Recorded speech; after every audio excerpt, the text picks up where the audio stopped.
Hi Masters! Welcome to my flight vlog. Lilipad tayo ngayon as ferry flight. Ano nga ba ang ibig sabihin ng ferry flight? Ferry flying is the flying of aircraft for the purpose of returning the aircraft to base, delivering it to a customer, moving it from one base of operations to another, or moving it to or from a maintenance facility for maintenance, repair, and operations. At pag ferry flight, walang ibang sakay ito na passengers, cargo, or baggage. Tanging operating crew lang ang nakasakay. Ang gagamitin mong DOW o Dry Operating Weight para sa load sheet ay non-revenue flight. Itong container na sinasakay namin, ang tawag dito ay flight kit. Dito linalagay ang mga spare parts ng eroplano gaya ng wheels, oil, at iba pa. Part na ng eroplano to, hindi pwedeng i-offload. Kasama ko pala naglo-load si Jerry Escopalao na nasa New Zealand na, at si Lazaro Maon na nasa SGS Damam na. Shoutout din kay Edwin Barcelona at sa lahat ng mga staff ng SGS. Close door na tayo at ipapakita ko muna ang mga pagkain. Pag ferry flight tsaka short sector lang, single catering lang tayo. Pero kompleto pa rin, may meals, may fruits, bread and side tray. Gaya ng mga salad at cake. Meron ding coffee, black tea, green tea, sugar at iba pa. At kasama na rin ang mga dry store. Okay Masters, manood muna tayo ng takeoff.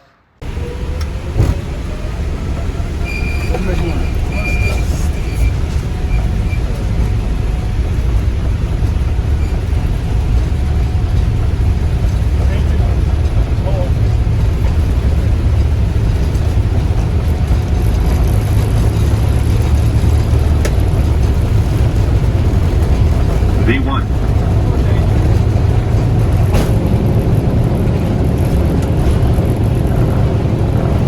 Yan ang kagandahan pag Loadmaster. Pwede tayong manood ng takeoff or landing. Siyempre, magpapaalam ka sa piloto.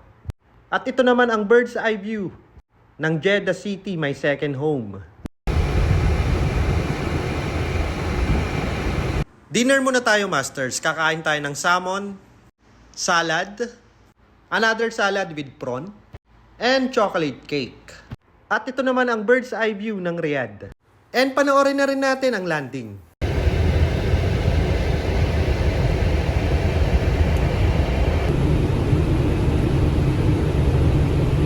500.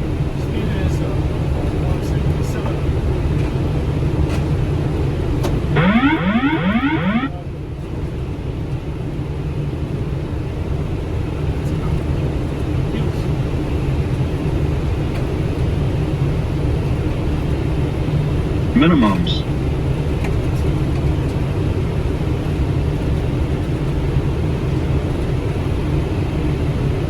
$100.